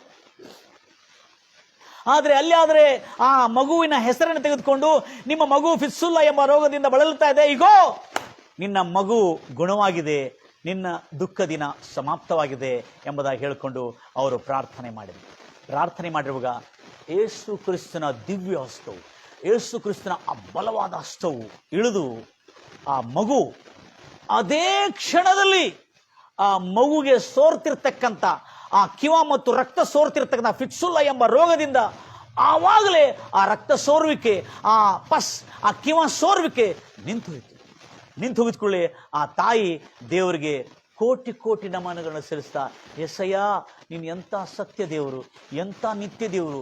ಒಂದು ಪ್ರಾರ್ಥನೆ ಮಾಡೋದ್ರ ಮೂಲಕವಾಗಿ, ಸೇವಕರು ನಿನ್ನ ಭಕ್ತರು ಪ್ರಾರ್ಥನೆ ಮಾಡೋದ್ರ ಮೂಲಕವಾಗಿ ನೀನು ಇಂಥ ದೊಡ್ಡ ಅದ್ಭುತವನ್ನು ಮಾಡಿದಲ್ಲ, ನಿನ್ನಂಥ ದೇವರು ಈ ಲೋಕದಲ್ಲಿ ಯಾರೂ ಇಲ್ಲ ಎಂಬುದಾಗಿ ಆ ತಾಯಿ, ಆ ಯೇಸಯ್ಯ, ಆ ಕರ್ತಾದಿಕರ್ತನಾದ ದೇವರಿಗೆ, ಕರುಣಾಮಯನಾದ ಯೇಸಯ್ಯನಿಗೆ ಕೊಂಡಾಡಿ ಹಾಡಿ ದೇವರಿಗೆ ಸ್ತುತಿಗಾನವನ್ನು ಮಾಡಿದೆ. ನನ್ನ ಪ್ರಿಯ ಸಹೋದರಿ ಸಹೋದರರೇ, ಕಣ್ಣೀರಿನಿಂದ ತುಂಬಿ ಸಂತೋಷದ ಆ ಕಣ್ಣೀರಿನ ಆಸ್ಪದ ಬಿಂದುಗಳಲ್ಲಿ ತುಂಬಿ ಅವಳು ದೇವರನ್ನು ಕೊಂಡಾಡ್ತಾ ಇದ್ದಳು. ಅಯ್ಯೋ ಎಸಯ್ಯ, ನನ್ನ ಮಗುವನ್ನು, ನನ್ನ ಜೀವನದ ದುಃಖವನ್ನು, ನನ್ನ ದುಃಖ ದಿನಗಳನ್ನು ನೀನು ಸಮಾಪ್ತ ಮಾಡಿದ್ದಕ್ಕಾಗಿ ನಿನಗೆ ಸ್ತೋತ್ರ ಎಸೆ ಎಂಬುದಾಗಿ ಇಷ್ಟು ಕೊಂಡಾಡಿದಳಂದ್ರೆ ಎಂದಿಗೂ ಆಗಲಾರದಂಥ ಅಂಥ ಒಂದು ಅದ್ಭುತ ಅವಳ ಜೀವನದಲ್ಲಿ ನಡೆಯಿತು. 4 ವರ್ಷ ಮಗು ಫಿತ್ಸುಲ ಎಂಬ ರೋಗದಿಂದ ಬಳಲುತ್ತಾ ಇತ್ತು. ನನ್ನ ಪ್ರಿಯ ಸಹೋದರಿ ಸಹೋದರಿ, ಆ ಮಗು, ಅವರು ಈಗ ಆ ಮಗು ಸ್ವಸ್ಥವಾದ ನಂತರ, ವಾಗಲಿಕ್ಕೆ ಮುಂಚೆವಾದ ನಂತರ ಕಟ್ಟುನಿಟ್ಟಾಗಿ ಪ್ರಾರ್ಥನೆಗೆ ಹೋಗತಕ್ಕಂಥವ್ರು, ಯೇಸು ಕ್ರಿಸ್ತನ ಸನ್ನಿಧಿಯಲ್ಲಿ ಸೇರತಕ್ಕಂಥವ್ರು, ಎಲ್ಲೆಲ್ಲಿ ಪ್ರಾರ್ಥನೆ ನಡೀತದೆ ಅಲ್ಲೆಲ್ಲ ಹೋಗಿ ತಮ್ಮ ಸಾಕ್ಷಿಯನ್ನು ಹೇಳತಕ್ಕಂಥವರಾಗಿದ್ದು ದೇವರನ್ನು ಮಹಿಮೆಪಡಿಸ್ತಾ ಇದ್ದಾರೆ. ಅವರ ಸಾಕ್ಷಿಯನ್ನು ಕೇಳಿ ಅನೇಕ ಜನ, ಹೌದು ಯೇಸು ಇವತ್ತಿಗೂ ಜೀವವುಳ್ಳ ದೇವರು, ಅದ್ಭುತ ಮಾಡುವ ದೇವರು, ಸ್ವಸ್ಥತ ಕರ್ತನು, ಹೌದು ಭಕ್ತರು ಪ್ರಾರ್ಥನೆ ಮಾಡೋದ್ರ ಮೂಲಕವಾಗಿ ಯೇಸು ಕ್ರಿಸ್ತು ಭಕ್ತರ ಪ್ರಾರ್ಥನೆಯನ್ನು ಲಾಲಿಸಿ ಅನೇಕ ಜನರ ಜೀವನದಲ್ಲಿ ಅದ್ಭುತಗಳು ಹೇಗೆ ಮಾಡ್ತಾ ಇದ್ದಾರೆ, ಈಗಲೂ ಮಾಡ್ತಾ ಇದ್ದಾರೆ ಎಂಬುದಾಗಿ ಅನೇಕ ಜನ ಆ ಸಾಕ್ಷಿ ಮೂಲಕವಾಗಿ ತಿಳಿದುಕೊಳ್ತಾ ಇದ್ದಾರೆ. ನನ್ನ ಪ್ರಿಯ ಸಹೋದರಿ ಸಹೋದರಿ, ಎಷ್ಟು ಆಸಕ್ತಿಯಿಂದ ನೀವು ದೇವರ ವಾಕ್ಯವನ್ನು ಕೇಳ್ತಾ ಇದ್ದೀರಿ. ಯಾಕೆ ಈ ಒಂದು ವೇದಿಕೆ ಮೇಲೆ ಯಾರೋ ಒಬ್ರು ಬಂದು ದೇವರು ಪ್ರಾರ್ಥನೆ ಮಾಡೋದ್ರ ಮೂಲಕವಾಗಿ ಯೇಸು ಕ್ರಿಸ್ತನು ನಮ್ಮ ಸಂಕಷ್ಟಗಳನ್ನೆಲ್ಲ ಬಿಡಿಸಿ ನಮಗೆ ಸುಖ ಶಾಂತಿಯನ್ನು ಕೊಟ್ಟನು ಎಂಬುದಾಗಿ ಹೇಳಿರುವ ಈ ಸಾಕ್ಷಿ, ಈ ಒಂದು ವೇದಿಕೆ ಮೇಲೆ ಹೇಳಿರತಕ್ಕಂಥ ಈ ಒಂದು ಸಾಕ್ಷಿ, ಒಂದು ತಾಯಿ, ಸೋತೋಗಿರುವ ತಾಯಿಗೆ ತ್ರಾಣವನ್ನು, ಆಶಾಭಂಗಪಟ್ಟ ತಾಯಿಗೆ ಆಶಾಕಿರಣವನ್ನು ಉದಯಿಸಿದೆ. ಆ ಯೇಸು ಕ್ರಿಸ್ತನು ಮಾಡಿರತಕ್ಕಂಥ ಆ ಮಹಾ ಅದ್ಭುತ ಸಾಕ್ಷಿ ಅವಳ ಜೀವನದಲ್ಲಿ ನಂಬಿಕೆಯನ್ನು, ವಿಶ್ವಾಸವನ್ನು ಉಂಟಾಗುವಂತೆ ಮಾಡಿದೆ. ಅದಕ್ಕಾಗಿ ರೋಮಾಪುರದವರು ಬರೆದ ಪತ್ರಿಕೆಯಲ್ಲಿ ನಾವು ನೋಡ್ತೇವೆ, ಕೇಳುವುದರಿಂದ, ಕೇಳುತ್ತಾ ಇರುವುದರಿಂದ ನಂಬಿಕೆ ಉಂಟಾಗ್ತದೆ. ಏನು ಕೇಳುವುದರಿಂದ? ಈ TV ಸೀರಿಯಲ್ ಪ್ರೋಗ್ರಾಮ್ಗಳು, ಊರು ಸಾಬರಿ, ಈ ಹರಟೆ ಮಾತುಗಳು, ಈ ಬೇಕಿಲ್ಲದ ನ್ಯೂಸ್ಗಳು, ಭಾಳ ಆಂಗ್ಸೈಟಿ ಆಗತಕ್ಕಂಥ ಒಂದು ಇಮೋಷನಲ್ ನ್ಯೂಸ್ಗಳು ಕೇಳೋದ್ರಿಂದಲ್ಲ, ಕರ್ತನ ವಾಕ್ಯ, ಯೇಸು ಕ್ರಿಸ್ತನ ಇಂಥ ಮಾಧ್ಯಮದಲ್ಲಿ ಬರ್ತಿರ್ತಕ್ಕಂಥ ವಾಕ್ಯಗಳನ್ನು ಕೇಳೋದ್ರ ಮೂಲಕವಾಗಿ ಏನುಂಟಾಗ್ತದೆ? ನಂಬಿಕೆ ಉಂಟಾಗ್ತದೆ. ನನ್ನ ಪ್ರಿಯ ಸಹೋದರಿ ಸಹೋದರಿ, ಎಷ್ಟು ಆಸಕ್ತಿಯಿಂದ ನೀವು ದೇವರ ವಾಕ್ಯವನ್ನು ಕೇಳುತ್ತದೆ. ಖಂಡಿತವಾಗಿ ನಿಮ್ಮ ಜೀವನದಲ್ಲಿ ಇವತ್ತು ದೇವರು ನಿಮ್ಮ ಕಣ್ಣೀರನ್ನು ಒರೆಸುವ ದಿನ ಎಂಬುದಾಗಿ ನಾನು ಯೇಸು ಕ್ರಿಸ್ತನ ನಾಮದಲ್ಲಿ ನಿಮಗೆ ತಿಳಿಯಪಡಿಸ್ತೇನೆ. Praise the lord Jesus. ಎಲ್ಲರೂ ಹೇಳ್ತೀರಾ ಹಲ್ಲೆಲೂಯಾ? ಎಲ್ಲ ನನ್ನ ಪ್ರಿಯ ಸಹೋದರಿ ಸಹೋದರರು, ಎಷ್ಟು ಆಸಕ್ತಿಯಿಂದ ಕೂತ್ಕೊಂಡು ಕೇಳ್ತಿರ್ತಕ್ಕಂಥವ್ರು ಮತ್ತು ದೇಶ ವಿದೇಶಗಳಿಂದ ಈ ದೇವರ ವಾಕ್ಯವನ್ನು ಕೇಳಿ ಅವರ ಜೀವನದಲ್ಲಿ ಉಪಶಮನವು, ಸುಖವು, ಶಾಂತಿಯು, ಆನಂದ ಉಂಟಾಗುತ್ತದೆ. ನನ್ನ ಪ್ರಿಯ ಸಹೋದರಿ ಸಹೋದರಿ, ಈ ಒಂದು ಕುಟುಂಬ ಯೇಸು ಕ್ರಿಸ್ತನಿಂದ ಉಂಟಾಗಿರ್ತಕ್ಕಂಥ ಈ ಸತ್ಯ ಸ್ವಸ್ಥತೆ ಘಟನೆ ಅವರ ಜೀವನದಲ್ಲಿ ಮಾರ್ಪಟ್ಟಿದೆ. ಯಾಕೆ? ಸಾಕ್ಷಿಯ ಜೀವನ. ದೇವರು, ನನ್ನ ಪ್ರಿಯ ಸಹೋದರಿ ಸಹೋದರರೇ, ಏನಿಲ್ಲ, ಕ್ರೈಸ್ತರಾಗಿರ್ತಕ್ಕಂಥ ನೀವು ಯೇಸು ಕ್ರಿಸ್ತನಿಂದ ಪಡ್ಕೊಂಡಿರ್ತಕ್ಕಂಥ ಅದ್ಭುತಗಳು, ಸೂಚಕ್ರಿಯಗಳು, ಮಹತ್ವ ಕಾರ್ಯಗಳು ನೀವು ಎಲ್ಲ ಜನರ ಹತ್ರ ಶೇರ್ ಮಾಡಿದ್ರೂ ಸಾಕು. ಅದುವೇ ಅವರ ನಂಬಿಕೆಗೆ ಆಧಾರವಾಗಿರ್ತದೆ, ಅವರ ವಿಶ್ವಾಸಕ್ಕೆ ಬಲ ಕೊಡ್ತದಾಗಿರ್ತದೆ. ಆಶಾಭಂಗಪಟ್ಟವರಿಗೆ ಆಶಾ ಕಿರಣವನ್ನು ಉದಯಿಸಿದಾಗ, ಮನ ಮುರಿದವರಿಗೆ ಸ್ವಸ್ಥತೆ, ಮನ ಮುರಿದವರಿಗೆ ಮನ ಜೋಡಿಸುವಂತ ಸ್ವಸ್ಥತೆಯ ವಾರ್ತೆ ಆಗಿರ್ತದೆ. ನಿಮ್ಮ ಬಾಯಿಂದ ಬರ್ತಕ್ಕಂಥ ಯೇಸು ಕ್ರಿಸ್ತನಿಂದ ಉಂಟಾಗಿರ್ತಕ್ಕಂಥ ಆ ಸ್ವಸ್ಥತೆಯ ಸಾಕ್ಷಿ, ಆ ಅದ್ಭುತಗಳ ಸಾಕ್ಷಿ ಅನೇಕ ಜನರ ಜೀವನದಲ್ಲಿ ಮಾರ್ಪಾಟ ಮಾಡತಕ್ಕಂತಾಗಿದೆ. ನನ್ನ ಪ್ರಿಯ ಸಹೋದರಿ ಸಹೋದರಿ, ಅದರ ನಿಮಿತ್ತ ನಾವು ನಮ್ಮ ಕರ್ತನಾದ ಯೇಸು ಕ್ರಿಸ್ತನನ್ನು ಈ ನಿಮಿತ್ತವಾದರೂ ಜನಕ್ಕೆ ಸುವಾರ್ತೆ ತಲುಪಿಸ್ಲಿಕ್ಕಾಗ್ತದೆ. ಈ ಮಾಧ್ಯಮದ ಮೂಲಕವಾಗಿ ಈಗ ನಾನು ಹೇಳ್ತಾ ಇದ್ದೇನೆ, ಒಂದು ವೇಳೆ ನಿಮಗೆ ಈ ಸುವಾರ್ತೆ ಸಾರಲು ಆಗದಿದ್ರೂ ಕನಿಷ್ಠ ಪಕ್ಷಕ್ಕೆ ಈ ಒಂದು ವಿಡಿಯೋವನ್ನು ನೀವು ಅನೇಕ ಜನರಿಗೆ ಹಂಚಿ ಶೇರ್ ಮಾಡಿ. ಅನೇಕ ಜನರು ಈ ವಿಡಿಯೋವನ್ನು ಕೇಳೋದ್ರ ಮೂಲಕವಾಗಿ ಯೇಸು ನಿಶ್ಚಯವಾಗಿ ಈಗಲೂ ಸ್ವಸ್ಥತೆ ಮಾಡುವ ದೇವರು ಒಡೆಯನಾಗಿದ್ದಾನೆ. ವೈದ್ಯರಿಂದ ಗುಣವಾಗಲಾರದಂಥ, ಸ್ಪೆಷಲಿಸ್ಟ್ಗಳಿಂದ ಗುಣವಾಗಲಾರದಂಥ, ವಿಶೇಷ ಮಕ್ಕಳ ತಜ್ಞರಿಂದ ಗುಣವಾಗಲಾರದಂಥ ರೋಗವನ್ನು ಇವತ್ತಿಗೂ ಯೇಸು ಗುಣಪಡಿಸುತ್ತಾ ಇದ್ದಾನೆ ಎಂಬುದಾಗಿ ಸಾಕ್ಷಿಗಳನ್ನು ಕೇಳುವುದರ ಮೂಲಕವಾಗಿ ಅನೇಕ ಜನ ಯೇಸುವಿನಿಂದ ಅದ್ಭುತಗಳು, ಸೂಚಕ್ರಿಯೆಗಳನ್ನು ಪಡ್ಕೊಂಡು ಅವರು ಯೇಸುವನ್ನು ನಂಬಿ ಈಗ ಯೇಸುವನ್ನು ಹಿಂಬಾಲಿಸುತ್ತಾ ಇದ್ದಾರೆ. ಹಲ್ಲೆಲೂಯ. ಅದರ ನಿಮಿತ್ತ ಇವತ್ತು ಈ ಸಂದೇಶ ನಿಮ್ಮ ದುಃಖ ದಿನಗಳು ಸಮಾಪ್ತ ಮಾಡುವ ಸಂದೇಶವಾಗಿದೆ. ಅನೇಕ ತಂದೆ ತಾಯಿಗಳು ಇವತ್ತಿಗೂ ತನ್ನ ಮಕ್ಕಳು ಕುಡಿತನ ಚಟದಿಂದ ಬಿಡಲಿಲ್ಲ, ರೋಗದಿಂದ ಗುಣಮುಖರಾಗಲಿಲ್ಲ ಎಂಬುದಾಗಿ ಬಳಲ್ತಾ ಇದ್ದಾರೆ. ನನ್ನ ಪ್ರಿಯ ಸಹೋದರಿ ಸಹೋದರೇ, ನಾವು ವಾಚ್ ಆ್ಯಂಡ್ ಪ್ರೇ ಮೂವ್ಮೆಂಟ್ ಅಂದರೆ ಚಳುವಳಿಯನ್ನು ಆರಂಭ ಮಾಡಿದ್ದೇವೆ. ಅನೇಕ ಜನರು ವಾಚ್ ಆ್ಯಂಡ್ ಪ್ರೇಯರ್ ಮೂವ್ಮೆಂಟ್ನಲ್ಲಿ ಜಾಯಿನ್ ಆಗ್ತಾ ಇದ್ದಾರೆ, ಸೇರ್ತಾ ಇದ್ದಾರೆ. ಅವರು ಕೂಡ ಪ್ರಾರ್ಥನೆಯಲ್ಲಿ ಸೇರ್ತಾ ಇದ್ದಾರೆ. ಅನೇಕ ಜನರು ನಮ್ಮ ಸಭೆಯ ಎಲ್ಲ ಸಭಿಕರು ಮತ್ತು ಬೇರೆ ಸಭೆಯವರು, ಎಲ್ಲ ಸಭೆಯವರು ಕೂಡ ನಮ್ಮ ಈ ಒಂದು ವಾಚ್ ಆ್ಯಂಡ್ ಪ್ರೇಯರ್ ಮೂವ್ಮೆಂಟ್ನಲ್ಲಿ ಜಾಯಿನ್ ಆಗಿ ಯೇಸು ಕ್ರಿಸ್ತನ ಅದ್ಭುತಗಳನ್ನು, ಸೂಚಕ್ರಿಯೆಗಳನ್ನು ಪಡ್ಕೊಳ್ತಾ ಇದ್ದಾರೆ. ನನ್ನ ಪ್ರಿಯ ಸಹೋದರಿ ಸಹೋದರ, ಕನಿಷ್ಠ ಪಕ್ಷಕ್ಕೆ ಈ ಮಾಧ್ಯಮದಲ್ಲಿ ಬರ್ತಿರ್ತಕ್ಕಂಥ ಈ ಸುವಾರ್ತೆ ಕೇಳುವುದರಿಂದ ಆದರೂ ನಿಮ್ಮ ಜೀವನದಲ್ಲಿ ಖಂಡಿತವಾಗಿ ಆ ನಂಬಿಕೆ, ವಿಶ್ವಾಸ, ಭಕ್ತಿ, ವೈರಾಗ್ಯ ಸಂಪೂರ್ಣವಾಗಿ ಉಂಟಾಗುವಂತೆ ದೇವರು ಮಾಡುವಾಗ ನಿಮ್ಮ ವಿಶ್ವಾಸವೇ ಇನ್ನೂ ಹೆಚ್ಚಿನ ಕಾರ್ಯಗಳು ನಿಮ್ಮ ಜೀವನದಲ್ಲಿ ಮಾಡುವಂತೆ ಮಾಡಿ. ಯಾರೋ ಪ್ರಶ್ನೆ ಮಾಡಿದ್ರು, ನಮಗೆ ವಿಶ್ವಾಸ ಬರಬೇಕಾದ್ರೆ ಏನು ಮಾಡಬೇಕು? ವಿಶ್ವಾಸ ಬರಬೇಕಾದ್ರೆ ನಾವೇನು ಮಾಡಬೇಕು? Praise lord Jesus. ದೇವರ ವಾಕ್ಯವನ್ನು, ಒಳ್ಳೆಯ ವಾರ್ತೆಯನ್ನು ಕೇಳೋರಾಗಿರಬೇಕು. ಗಂಭೀರವಾಗಿ ಹೇಳ್ತಿರಲ್ವ? ಆ ಒಳ್ಳೆಯ ವಾರ್ತೆಯನ್ನು ಕೇಳೋರಾಗಿರುವಾಗಲೇ ನಮಗೆ ವಿಶ್ವಾಸ ಉಂಟಾಗ್ತದೆ. ನನ್ನ ಪ್ರಿಯ ಸಹೋದರಿ ಸಹೋದರಿ, ಎಷ್ಟು ಆಸಕ್ತಿಯಿಂದ ನೀವು ಕೇಳ್ತಾ ಇದ್ರಿ. 10ನೇ ಅಧ್ಯಾಯ ರೋಮಾಪುರದವರ ಬರೆದ ಪತ್ರಿಕೆಯಲ್ಲಿ ಜಾಗೃತಿಯಿಂದ ಕೇಳ್ತೀರಿ. ಕೆಟ್ಟ ವಾರ್ತೆಗಳಿಗಾಗಿ ನೀವು ಮನಸ್ಸಿಡಬೇಡ್ರಿ. ಅನೇಕ ಜನ ಕೆಟ್ಟ ವಾರ್ತೆ ಏನಾಗಿದ್ರೆ, ಅವ್ರ ಮನೆಯಲ್ಲಿ ಏನಾಗಿದೆ, ಇವ್ರ ಮನೆಯಲ್ಲಿ ಏನಾಗಿದೆ ಎಂಬುದಾಗಿ ತಮ್ಮ ಸಮಯವನ್ನು ವ್ಯರ್ಥ ಮಾಡಿ ಕೆಟ್ಟ ವಾರ್ತೆಯನ್ನು ಕೇಳಿಕ್ ಹೋಗ್ತಾರೆ. ಆದರೆ ಇಲ್ಲೇ ನಾವು ನೋಡ್ತಾ ಇದ್ದೇವೆ, ವಿಶ್ವಾಸವನ್ನು ಉಂಟು ಮಾಡತಕ್ಕಂಥ, ನಮ್ಮಲ್ಲಿ ಧೈರ್ಯವನ್ನು ಉಂಟು ಮಾಡತಕ್ಕಂಥ, ನಮ್ಮಲ್ಲಿ ಆಶಾಕಿರಣವನ್ನು ಒದಗಿಸತಕ್ಕಂಥ, ನಮ್ಮ ಆತ್ಮ ಸಾಮರ್ಥ್ಯವನ್ನು ಬೆಳೆಸತಕ್ಕಂಥ, ನಮಗೆ ತ್ರಾಣವನ್ನು ಕೊಡ್ತಕ್ಕಂಥ ವಿಶ್ವಾಸದ ವಾರ್ತೆ, ಅದು ಯೇಸು ಕ್ರಿಸ್ತನ ಈ ಸುವಾರ್ತೆ ಕಾರ್ಯಕ್ರಮದಿಂದಲೇ ನಮಗೆ ದೊರಕತ್ತೆ ಅನ್ನತಕ್ಕಂಥ ಸತ್ಯವು ಎಂದಿಗೂ ಮರ್ತೋಗದಂತೆ ನಾವು ಜಾಗರೂಕರಾಗಿ ಈ ವಚನವನ್ನು ಕೇಳೋಣ. ರೋಮಾಪುರದವರ ಬರೆದ ಪತ್ರಿಕೆ 10ನೇ ಅಧ್ಯಾಯ, ಬಹಳ ಜಾಗ್ರತೆಯಿಂದ ಕೇಳ್ಕೊಳ್ತೀರಿ. 8ನೇ ವಚನದಿಂದ ಓದ್ತಾ ಬರ್ತೇವೆ. ಬೈಬಲ್ನಲ್ಲಿ ಅಪೊಸ್ತಲನಾದ ಪೌಲು ರೋಮಾಪುರದವರ ಬರೆದ ಪತ್ರಿಕೆ ಈ 10ನೇ ಅಧ್ಯಾಯ 8ನೇ ವಚನದಿಂದ, ಆದರೆ ಅದು ಏನು ಹೇಳುತ್ತದೆ? ವಾಕ್ಯವು ಅಂದ್ರೆ ಈ ಸುವಾರ್ತೆಯ ವಾಕ್ಯವು ನಿಮ್ಮ ಸಮೀಪದಲ್ಲಿದೆ, ನಿಮ್ಮ ಬಾಯಿ ಸಮೀಪದಲ್ಲಿದೆ, ನಿಮ್ಮ ಬಾಯಲ್ಲಿಯೂ ಇದೆ ಈ ವಾಕ್ಯ, ನಿಮ್ಮ ಹೃದಯದಲ್ಲಿಯೂ ಇದೆ ಈ ವಾಕ್ಯ ಎಂದು ಅನ್ನುತ್ತದೆ. ಅದೇನೆಂದ್ರೆ, ನಾವು ಸಾರುವ ನಂಬಿಕೆ ವಿಷಯವಾದ ಸುವಾರ್ತೆಯೇ, ನಾವು ಸಾರುವ ನಂಬಿಕೆ ವಿಷಯವಾದ ಸುವಾರ್ತೆಯೇ ನೀವು ನನ್ನನ್ನು ಕೇಳುತ್ತಿರ್ತಕ್ಕಂಥ ಪ್ರಿಯರೇ, ನೀವು ಕರ್ತನಾದ ಯೇಸು ಕ್ರಿಸ್ತನನ್ನು ನಿಮ್ಮ ಬಾಯಿಂದ ಅರಿಕೆ ಮಾಡಿ. ಕರ್ತನಾದ ಅಂದ್ರೆ ಯೇಸುವನ್ನು ನಿನ್ನ ಕರ್ತನೆಂದು ಒಪ್ಪಿಕೊಳ್ಳುವುದು. ಅರಿಕೆ ಮಾಡೋದಂದ್ರೆ ಯೇಸುವನ್ನು ನಿಮ್ಮ ಒಡೆಯನೆಂದು ಬಾಯಿಂದ ಒಪ್ಪಿಕೊಂಡು, ದೇವರು ಯೇಸು ಕ್ರಿಸ್ತನನ್ನು ಸತ್ತವರೊಳಗಿಂದ ಎಬ್ಬಿಸಿದ್ದನೆಂದು ನಿಮ್ಮ ಹೃದಯದಲ್ಲಿ ನಂಬಿದರೆ, ಬಾಯಿಂದ ಹೇಳಿದರೆ, ಹೃದಯದಲ್ಲಿ ನಂಬಿದರೆ, ನಿನಗೆ ಈ ಭಯಂಕರವಾದಂಥ ರೋಗ, ವ್ಯಾಧಿಗಳು, ಶಾಪಗಳು, ಅನಿಷ್ಟದಿಂದ, ದರಿದ್ರದಿಂದ ನಿನಗೇನಾಗುವುದು? ರಕ್ಷಣೆ ಆಗುವುದು ಎಂಬುದೇ ಹೃದಯದಿಂದ ನಂಬುವುದರ ಮೂಲಕ.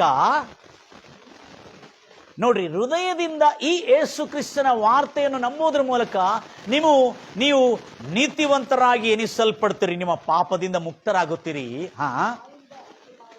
ಬಾಯಿಂದ ಒಪ್ಪಿಕೊಳ್ಳೋದು, ಅರಿಕೆ ಮಾಡೋದಂದ್ರೆ ಕನ್ನಡ ಭಾಷೆಯಲ್ಲಿ ಒಪ್ಪಿಕೊಳ್ಳೋದು. ಬಾಯಿಂದ ಒಪ್ಪಿಕೊಳ್ಳೋದ್ರ ಮೂಲಕವಾಗಿ, ಅರಿಕೆ ಮಾಡೋದ್ರ ಮೂಲಕವಾಗಿ, ಅಂದ್ರೆ ಏನಂತ ಅರಿಕೆ ಮಾಡೋದ್ರ ಮೂಲಕವಾಗಿ, ಬಾಯಿಂದ ಯೇಸುವೇ ನೀನೇ ನನ್ನ ಒಡೆಯನು, ನನ್ನ ಕರ್ತನು ಎಂದು ಒಪ್ಪಿಕೊಳ್ಳೋದ್ರ ಮೂಲಕ ನಿಮಗೆ ರಕ್ಷಣೆ ಉಂಟಾಗ. ನೋಡ್ರಿ, ಏನಿಲ್ಲ, ನೀವು ಮಾಡಬೇಕು, ಹೃದಯದಲ್ಲಿ ನಂಬಬೇಕು, ಬಾಯಿಂದ ಅದನ್ನು ಒಪ್ಪಿಕೊಳ್ಳಬೇಕು. ಹೃದಯದಲ್ಲಿ ನಂಬಬೇಕು. ಅದು ನಿಮ್ಮ ಸಮೀಪದಲ್ಲಿದೆ. ಆ ವಾಕ್ಯ ಕೇಳಿದ್ರಿ, ಅದು ನಿಮ್ಮ ಹೃದಯದಲ್ಲಿದೆ, ಅದು ನಿಮ್ಮ ಬಾಯಲ್ಲಿದೆ. ಅದನ್ನು ಹೇಳುವುದರ ಮೂಲಕವಾಗಿ ಈ ಒಂದು ಸ್ವಸ್ಥತೆಯನ್ನು ನೀವು ಸಂಪೂರ್ಣವಾಗಿ ಆತನಿಂದ ಉಂಟಾಗತಕ್ಕಂಥ ಎಲ್ಲ ಮೇಲುಗಳು ನಿಮಗೆ ಉಂಟಾಗಲಿ ಎಂಬುದಾಗಿ ಹಾರೈಸ್ತಾ ಇದ್ದೇನೆ. ಎಲ್ಲ ನನ್ನ ಪ್ರಿಯ ಸಹೋದರಿ ಸಹೋದರಿ, ಎಷ್ಟು ಆಸಕ್ತಿಯಿಂದ ನೀವು ಕೇಳ್ತಾ ಇದ್ರಿ, ಜಾಗ್ರತೆಯಿಂದ ಕೇಳ್ಕೊತೀರಿ. ಎಷ್ಟು ಸುಂದರವಾಗಿ ಬರೆಯಲ್ಪಟ್ಟಿದೆ. ಒಂದು, ನಾವು ಸಾರುವ ಈ ನಂಬಿಕೆಯ ಸುವಾರ್ತೆ ನಿಮ್ಮಲ್ಲಿ ನಂಬಿಕೆ ಹುಟ್ಟಿಸ್ತದೆ. ಯಾವುದರ ಕುರಿತು ನಂಬಿಕೆ ಹುಟ್ಟಿಸ್ತದೆ? ಗುಣವಾಗಲಾರದಂಥ ರೋಗ ಯೇಸು ಕ್ರಿಸ್ತನು ಗುಣಪಡಿಸುತ್ತಾನೆ ಎಂಬ ನಂಬಿಕೆ ಅವಳಿಗೆ ಉಂಟಾಯಿತು.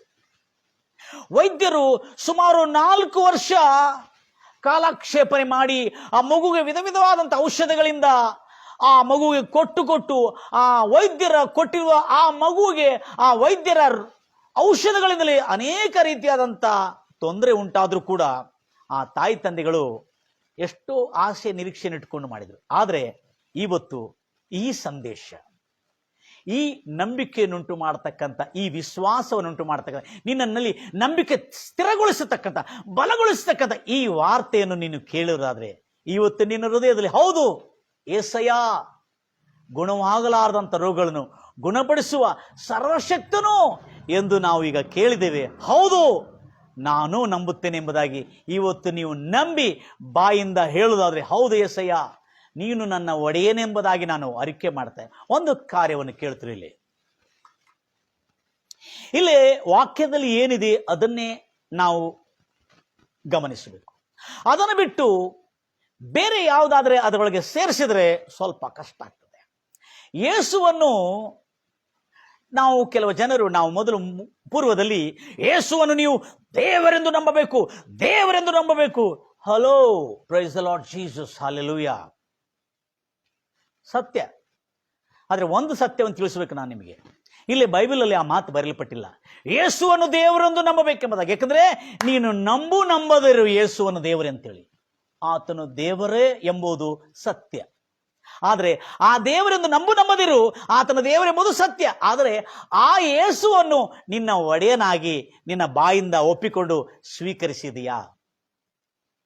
ಇದು ನಿನ್ನ ರಕ್ಷಣೆಗೆ ಬೇಕಾಗಿರತಕ್ಕಂಥ ಒಂದು ಅದ್ಭುತವಾದಂಥ ರಹಸ್ಯ.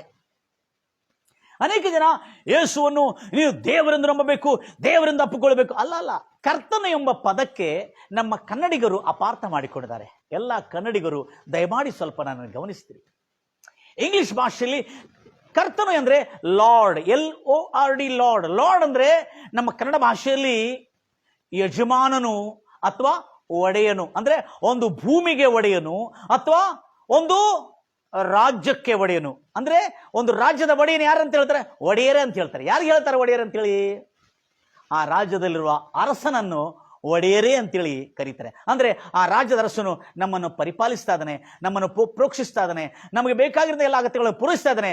ನಮ್ಮ ರಕ್ಷಣೆಯು ಆ ರಾಜ್ಯದ ಅರಸನ ಭುಜದ ಮೇಲಿರುವುದನ್ನ ಅದನ್ನು ಒಡೆಯನೇ ಎಂಬುದಾಗಿ ಅವರು ತಮ್ಮ ಬಾಯಿಂದ ಒಪ್ಪಿಕೊಂಡಿರ್ತಾರೆ.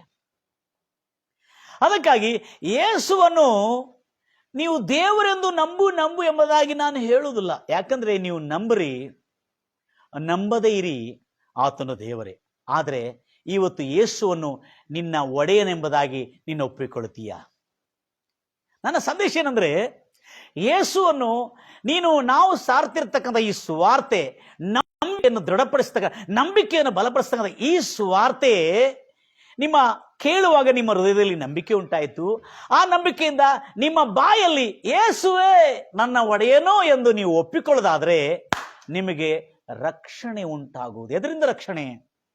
ಶಾಪಗಳಿಂದ ರಕ್ಷಣೆ, ರೋಗಗಳಿಂದ ರಕ್ಷಣೆ, ದರಿದ್ರದಿಂದ ರಕ್ಷಣೆ, ಅಶಾಂತಿ, ಅಸಮಾಧಾನ, ಮಾಯಾಲೋಕದ ಜಾಲದಿಂದ ಸಿಕ್ಕಿಕೊಂಡಿರುವ ಜಾಲದಿಂದ ಬಿಡುಗಡೆಯ ರಕ್ಷಣೆ ನಿಮಗೆ ಪ್ರಾಪ್ತವಾಗುವುದು. ಏನಿಲ್ಲ, ನೀವು ಸೆರೆಮನಿಲಿದ್ದೀರಾ, ಏಸಯ್ಯ ನನ್ನನ್ನು ಕಾಪಾಡು. ನೀವು ಕೋರ್ಟ್ ಕೇಸ್ಗಳಲ್ಲಿ ಸಿಕ್ಕಿಕೊಂಡಿದ್ದೀರಾ. ಇವತ್ತು ಯಾರೋ ಫೋನ್ ಮಾಡಿದ್ರು, ನಮ್ಮ ಸಹೋದರರು ಕೋರ್ಟ್ ಕೇಸ್ಗಳಲ್ಲಿ ಸಿಕ್ಕಿಕೊಂಡಿದ್ದಾರೆ, ಅದಕ್ಕಾಗಿ ಕೋರ್ಟ್ ಕೇಸ್ಗಳಲ್ಲಿ ಸಿಕ್ಕಿಕೊಂಡಿದ್ದೀರಾ. ಆಯಿತು ಏಸಯ್ಯ, ಬೆಳಗ್ಗೆ ಎದ್ದು 6 ಗಂಟೆಗೆ ನಿನಗೆ ಸಮಯ ಸಿಕ್ಕಾಗಲ್ಲ, ಏಸಯ್ಯ ನನ್ನನ್ನು ಈ ಕೋರ್ಟ್ ಕೇಸ್ಗಳಲ್ಲಿ, ಈ ಕೋರ್ಟ್ ವ್ಯಾಜ್ಯಗಳಿಂದ, ಈ ಕೋರ್ಟು ಇವೆಲ್ಲ ಆರೋಪಗಳಿಂದ ನನಗೆ ಮುಕ್ತಗೊಳಿಸಿ ಎಂಬುದಾಗಿ ಏಸಯ್ಯ ನೀನು ಎಂದು ಪ್ರಾರ್ಥನೆ ಮಾಡಿದರೆ ನಂಬಿ, ಏಸಯ್ಯ ಇನ್ನು ಮುಂದೆ ನನಗೆ ಈ ಲೋಕದ ಐಶ್ವರ್ಯ ನನಗೆ ಒಡೆಯನಲ್ಲ, ಈ ಲೋಕದ ನನ್ನ ಜಾಬೇ ನನಗೆ ಒಡೆಯನಲ್ಲ, ನನಗಿರ್ತಕ್ಕಂಥದ್ದೇ ಒಡೆಯನಲ್ಲ. ಯೇಸುವೇ, ಇವತ್ತು ನೀನು ನನಗೆ ಒಡೆಯನಾಗಿದ್ದೀ, ಆರೋಗ್ಯದಾಯಕನಾದ ನೀನು ನನಗೆ ಒಡೆಯನಾಗಿದ್ದೀ. ಕರ್ತನೆ ಗುಣಪಡಿಸಿ ಅಂತ ಹೇಳಿದ್ರೆ ನಿನಗೆ ರೋಗ ಒಡೆಯನಾಗಿರುವುದಿಲ್ಲ, ಆರೋಗ್ಯದಾಯಕನು ನಿನಗೆ ಒಡೆಯನಾಗಿರುತ್ತಾನೆ. Hallelujah, praise the lord Jesus. Hallelujah. ಎಷ್ಟು ಆಳವಾಗಿ ನೀವು ಆಲೈಸ್ತಾ ದೇವರ ವಾಕ್ಯವನ್ನೇ ಚಿಂತನೆ ಮಾಡ್ತಾ ದೇವರ ವಾಕ್ಯವನ್ನು ಕೇಳುತ್ತಾರೆ. ನನ್ನ ಪ್ರಿಯ ಸಹೋದರಿ ಸಹೋದರೇ, ಇವತ್ತು ನಾನು ಹೇಳಿರ್ತಕ್ಕಂಥ ಈ ಮಾತನ್ನು ಜಾಗ್ರತೆ ಅಂತ ಕೇಳ್ಕೊತಾರೆ. ನಂಬಿಕೆ ವಿಷಯವಾದಂಥ ಈ ಒಳ್ಳೆಯ ವಾರ್ತೆ ನಂಬಿದ ಕೂಡಲೇ ಯೇಸುವನ್ನು ದೇವರಂತಲ್ಲ ನಂಬುವುದು. ನೀವು ದೇವರಂತ ನಂಬುವ ಅಗತ್ಯನೂ ಇಲ್ಲ. ನೀವು ನಂಬದೇ ಇರ್ರಿ. ಮತ್ತೊಂದು ಆವರ್ತ ಹೇಳ್ತಾನೆ, ಆತನು ಈ ವಿಶ್ವಕ್ಕೆ, ಈ ಲೋಕಕ್ಕೆ ಒಡೆಯನು, ಸೃಷ್ಟಿಕರ್ತನು ದೇವರೇ ಆಗಿದ್ದಾನೆ, ನಂಬಿದರೂ ನಂಬದೇ ಇದ್ರು ಕೂಡ. ಆದರೆ ಆತನನ್ನು ನಿಮ್ಮ ಒಡೆಯನೆಂದು ಒಪ್ಕೊಳ್ತಾ ಇದ್ದೀರಾ. ಎಲ್ಲ ಕ್ರೈಸ್ತವರಿಗೆ ಬೇಕಾಗಿರೋ ಸಂದೇಶ ಇದು, ಎಲ್ಲ ಆತ್ಮೀಯರಿಗೆ ಬೇಕಾಗಿದ್ದ ಸಂದೇಶ. ಎಲ್ಲ ನಮ್ಮ ಪ್ರಿಯ ಸಹೋದರಿ ಸಹೋದರು ಕ್ರೈಸ್ತರು ಅಲ್ಲದವರು ಕೂಡ ಯೇಸು ಕ್ರಿಸ್ತನು ಒಡೆಯನಾಗಿದ್ದಾನೆ. ಏಸಯ್ಯ, ನೀನೇ ನನ್ನ ಒಡೆಯನು. ಇನ್ನು ಮುಂದೆ ನನ್ನ ರೋಗ ನನಗೆ ಒಡೆಯನಲ್ಲ, ನನ್ನ ಹಣ ಐಶ್ವರ್ಯ ನನಗೆ ಒಡೆಯನಲ್ಲ, ನನ್ನ ಬುದ್ಧಿ ಜ್ಞಾನ ನನಗೆ ಒಡೆಯನಲ್ಲ, ನನ್ನ ಪದವಿ ನನ್ನ ಅಧಿಕಾರ ನನಗೆ ಒಡೆಯನಲ್ಲ. ಯೇಸುವೆ, ನೀನೇ ನನಗೆ ಒಡೆಯನೆಂಬುದಾಗಿ ಇವತ್ತು ನೀನು ಒಪ್ಪಿಕೊಂಡು ಅರಿಕೆ ಮಾಡೋದಾದರೆ ರೋಗ ನಿನಗೆ ಒಡೆಯನಾಗಿರುವುದಿಲ್ಲ, ಶಾಪ ನಿನಗೆ ಒಡೆಯನಾಗಿರುವುದಿಲ್ಲ, ದರಿದ್ರ ನಿನಗೆ ಒಡೆಯನಾಗಿರುವುದಿಲ್ಲ, ಅನಿಷ್ಟ ನಿನಗೆ ಒಡೆಯನಾಗಿರುವುದಿಲ್ಲ, ವಿಪತ್ತು ವಿಫಲಗಳು ನಿನಗೆ ಒಡೆಯನಾಗಿರುವುದಿಲ್ಲ. ಯೇಸು ಸಫಲ, ಆರೋಗ್ಯ, ಐಶ್ವರ್ಯ, ಮಾನ ಸನ್ಮಾನ, ರಕ್ಷಣೆ, ನಿತ್ಯ ಜೀವ ಇವೆಲ್ಲವಕ್ಕೆ ಒಡೆಯನಾಗಿರುವ ಆ ಸರ್ವೇಶ್ವರನಾದ ಯೇಸು ಕ್ರಿಸ್ತನು ನಿನಗೆ ಒಡೆಯನಾಗಿ ನೀನು ಮಾಡಿಕೊಂಡಿರುವಾಗ ಇವೆಲ್ಲ ದುಷ್ಟ ರೋಗಗಳು, ವ್ಯಾಧಿಗಳು, ಅನಿಷ್ಟಗಳು, ಅನಾರೋಗ್ಯಗಳು ಇವೆಲ್ಲದರಿಂದ ಮುಕ್ತಗೊಂಡು ಯೇಸುವಿನ ರಕ್ಷಣೆಯ ರಾಜ್ಯದಲ್ಲಿ ನಿನಗೆ ಪ್ರವೇಶ ಸಿಗ್ತದೆ. ಆ ರಕ್ಷಣೆಯ ಬಾಧ್ಯತೆ, ನಿನ್ನ ಆರೋಗ್ಯದ ರಕ್ಷಣೆಯ ಬಾಧ್ಯತೆ ಯೇಸು ನೋಡ್ಕೊಳ್ತಾನೆ. ನಿನ್ನ ಆರ್ಥಿಕ ಸ್ಥಿತಿಯ ರಕ್ಷಣೆ ಬಾಧ್ಯತೆ ಯೇಸು ನೋಡ್ಕೊಳ್ತಾನೆ. ಅಷ್ಟೇ ಅಲ್ಲದೆ ನಿನ್ನ ಜೀವನದಲ್ಲಿ ನಿನ್ನ ಮಕ್ಕಳು ಶಾಲೆಗೆ ಬರ್ತಿರುವಾಗ ಅವರಿಗೆ ಯಾವ ರೀತಿಯಾದ ಕೇಡು, ಉಪದ್ರವವು, ಅಪಘಾತ ಸಂಭವಿಸದಂತೆ ಆ ರಕ್ಷಣೆಯ ಬಾಧ್ಯತೆ ಕೂಡ ಯೇಸು ನೋಡಿಕೊಳ್ತಾನೆ. ಅದರ ನಿಮಿತ್ತ ಯೇಸುವನ್ನು ನನ್ನ ಒಡೆಯನು, ನನ್ನ ರಕ್ಷಕನು, ನನ್ನ ವಿಮೋಕ್ಷಕನು ಎಂದು ನಿಮ್ಮ ಹೃದಯದಲ್ಲಿ ಒಪ್ಪಿಕೊಂಡು ಅರಿಕೆ ಮಾಡಿ ಒಪ್ಪಿಕೊಳ್ಳೋದಾದರೆ, ಹೃದಯದಲ್ಲಿ ನಂಬೋದಾದರೆ, ಹೌದು ಯೇಸು ಕ್ರಿಸ್ತನು ಶಿಲುವೆ ಘನಘೋರ ಮರಣವನ್ನು ಅನುಭವಿಸಿ ಇಂಥ ಒಂದು ಭಯಂಕರವಾದಂಥ ರೋಗವನ್ನು ಅನುಭವಿಸಿ ಯೇಸು ಕ್ರಿಸ್ತವು ಹಿಂಸಿಸಲ್ಪಟ್ಟು, ಜಜ್ಜಲ್ಪಟ್ಟು, ಮಳೆಯಿಂದ ಹೊಡೆಯಲ್ಪಟ್ಟು, ಕೊಳ್ಳಲ್ಪಟ್ಟು, ಅರ್ಪಿಸಲ್ಪಟ್ಟು, ಕೊನೆಗೆ 3 ದಿನ ಆತನ ಸಮಾಧಿಯಲ್ಲಿ ಹೂಣಲ್ಪಟ್ಟು, ಆ ಸಮಾಧಿಯಲ್ಲಿ 3 ದಿನಗಳು ಉಣಲ್ಪಟ್ಟು ಇದ್ದು 3ನೇ ದಿನ ಮೃತ್ಯುಂಜಯನಾದನೆಂಬುದಾಗಿ ನೀನು ಇವತ್ತು ಅರಿತಿರುವುದಾದರೆ, ಪರಲೋಕದಲ್ಲಿರುವಂಥದ್ದೇ ತಂದೆಯಾದ ದೇವರು ಯೇಸು ಕ್ರಿಸ್ತನನ್ನು ಮರಣದೊಳಗಿಂದ ಎಬ್ಬಿಸಿದನೆಂದು ನೀನು ನಂಬೋದಾದರೆ ನಿನಗೆ ರಕ್ಷಣೆ, ನಿನಗೆ ನೀತಿ ಉಂಟಾಗ್ತದೆ. ನೀತಿ ಅಂದ್ರೇನು? ನೀನು ಪಾಪಿ ಎಂದು ಇನ್ನು ಮುಂದೆ ಎನಿಸಲ್ಪಡೋದಿಲ್ಲ. ಯೇಸು ಕ್ರಿಸ್ತನ ರಕ್ತದಿಂದ ತೊಳೆಯಲ್ಪಟ್ಟು ನೀನು ನೀತಿವಂತನಾಗಿ ಎನಿಸಲ್ಪಡ್ತೆ. ನಿನಗೆ ಯಾವ ಭಯವು, ಯಾವ ದಿಗುಲು, ಯಾವ ಚಿಂತೆ ಇರುವುದಿಲ್ಲ. ಎಲ್ಲ ಆರೋಪಗಳಿಂದ, ಎಲ್ಲ ನಿಂದೆಗಳಿಂದ ಖಂಡಿತವಾಗಿ, ನಿಶ್ಚಯವಾಗಿ ನಿನಗೆ ಬಿಡುಗಡೆ ಉಂಟಾಗಿದೆ. ಆಮೇನ್.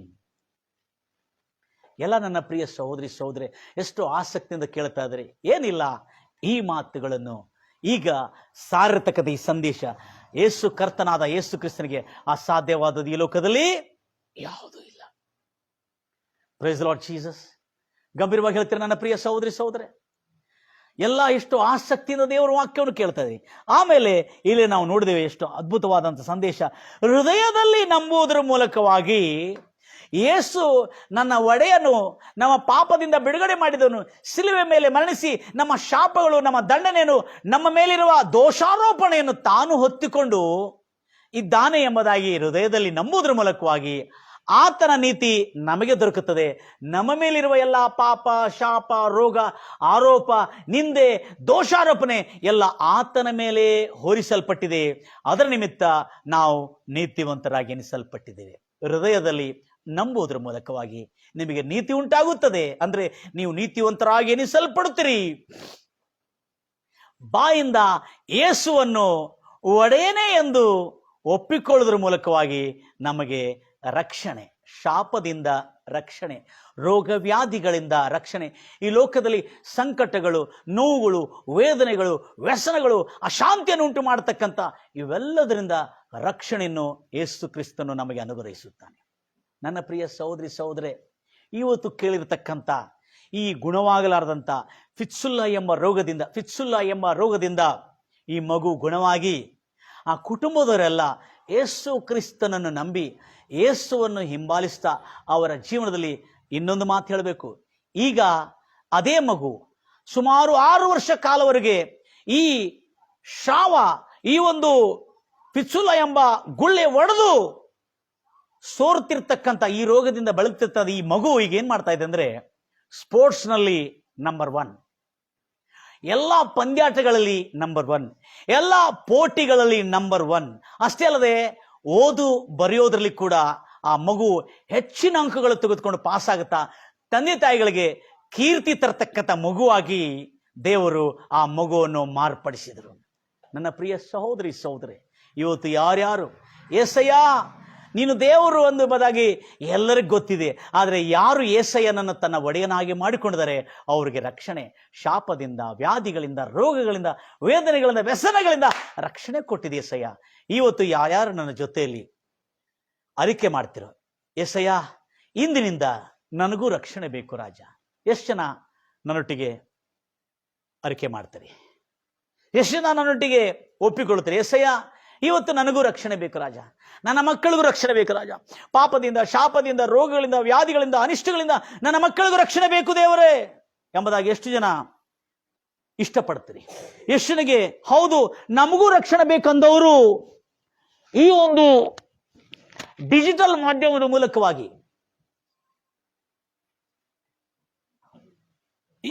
ಈ ಒಂದು ಡಿಜಿಟಲ್ ಮಾಧ್ಯಮದ ಮೂಲಕವಾಗಿ ಗಂಭೀರವಾಗಿ ಹೇಳ್ತಾರಲ್ವ್ಯಾ, ಈ ಒಂದು ಡಿಜಿಟಲ್ ಮಾಧ್ಯಮದ ಮೂಲಕವಾಗಿ ನೀವು ಕೂಡ ಒಪ್ಪಿಕೊಳ್ತೀರಾ?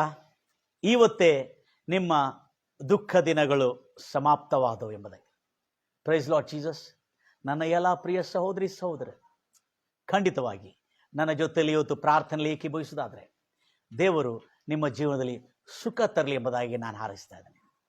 ಎಲ್ಲರೂ ದಯಮಾಡಿ ಕಣ್ಣನ್ನು ಮುಚ್ಚಿ ಪ್ರಾರ್ಥನೆಯಲ್ಲಿ ನನ್ನ ಜೊತೆಲಿ ಏಕೀಭವಿಸಿ, యేసయ్య ನನ್ನ ಮಗನನ್ನು ಬಿಡಿಸು ರಾಜ, యేసయ్య ನನ್ನ ಮಗನಿಗೆ ಕೆಟ್ಟ ಚಟಗಳಿಂದ ಬಿಡಿಸು, యేసయ్య ನನ್ನ ಕುಟುಂಬವನ್ನು ಕರ್ತನೆ ಕೆಟ್ಟ ಚಟಗಳಿಂದ ಬಿಡಿಸು, యేసయ్య ನನ್ನ ಮಕ್ಕಳನ್ನು ಗುಣಪಡಿಸು యేసయ్య ಎಂಬುದಾಗಿ ನೀವು ನನ್ನ ಜೊತೆಯಲ್ಲಿ ಯೇಸುವೆ ಎಂದು ಪ್ರಾರ್ಥನೆ ಮಾಡಿ, యేసయ్య ಇವತ್ತಿಂದ ನೀನೇ ನನ್ನ ಒಡೆಯನು, ನನ್ನ ಯಜಮಾನನು, ನನ್ನ ಕುಟುಂಬ ರಕ್ಷಕನು, ನನ್ನ ಕುಟುಂಬವನ್ನು ಕಾಪಾಡತಕ್ಕಂಥವನು, ಸರ್ವಶಕ್ತನು ಎಂಬುದಾಗಿ ಇವತ್ತು ಆ ವಿಷಯಗಳನ್ನು ನಂಬಿ ದೃಢನಂಬಿಕೆಯುಳ್ಳರಾಗಿ ಪ್ರಾರ್ಥನೆ ಮಾಡೋಣ.